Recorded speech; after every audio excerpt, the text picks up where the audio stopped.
plucking the eyebrows and shaving the eyebrows. I don't know why people are not too happy with the way Allah subhanahu wa ta'ala created them. If you look at yourself and compare yourself to the world beauty queen, then you better compare yourself to somebody who is inferior to you, or somebody who is handicapped, or somebody who is not blessed with your beauty and complexion. And remember that Allah subhanahu wa ta'ala confirmed that إِنَّ اللَّهَ لَا يَنظُرُ إِلَى صُوَرِكُمْ وَلَا إِلَى أَجْسَادِكُمْ وَلَكِنْ يَنظُرُ إِلَى قُلُوبِكُمْ. Allah does not look at your images, the way you look, your bodies, your clothes, this is all superficial. Rather, He looks at your hearts. Somebody can have a white and fair complexion with blue eyes and blonde hair, but the heart is black and darkened. أسود مربادا كالكوز مجخية, turn upside down. How good is that? And somebody can be like Bilal ibn Rabah, may Allah be pleased with him. And the Prophet ﷺ allows him to climb on top of the Kaaba to call the adhan.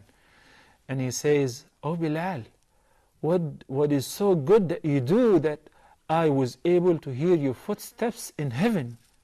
What is good that you do that Allah subhanahu wa ta'ala already reserved a spot for you in heaven?" What is good is that? It's not the complexion, it is not the way you look. If one has a good heart, would not keep busy with the way they look. I'm not saying that not to worry about your beauty and so on, no.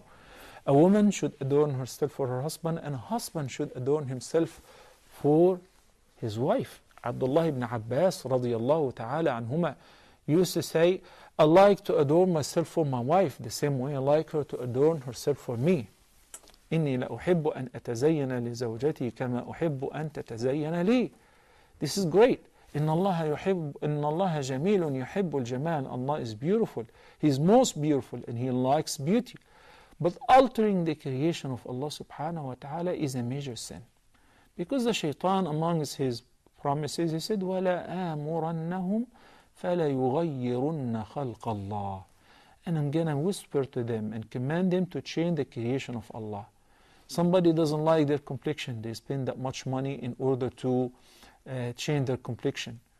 And would that maintain their good life, and would that they would enter heaven? Not necessarily. Somebody has a flat nose and now he wants to have a thin and pointed nose, like to have a European nose. You can't do that. The Prophet ﷺ in this hadith, which is narrated by Abdullah ibn Mas'ud, may Allah be pleased with him, extended the process of altering the creation of Allah to the teeth. He said, "Al-mutafallijati lil-husn." The Arab like the teeth which have spaces between them. Others do not like it this way. They think it's a default. The Prophet ﷺ said, those who file their teeth or between their teeth to keep gaps and spaces in order to look beautiful, that's a major sin. If Allah created you this way, you're not allowed to alter it. You're not allowed to shave, to trim, to pluck your eyebrows. And this is not only for women, this is for men and women. He only emphasized that prohibition with regards to women in the feminine sense, because it is more common amongst women. They worry a lot about their eyebrows, and as you know that some women shave it entirely, then they draw it with a pencil or a charcoal pen or whatever. All of that is prohibited, and the prohibition is severe. He said, لَعَنَ اللَّهِ. Al-la'n is to be expelled from Allah's mercy, not to be eligible for His mercy on the Day of Judgment. Is it worth it? Of course not. So please, we should try to avoid that, inshaAllah Azza wa Jal.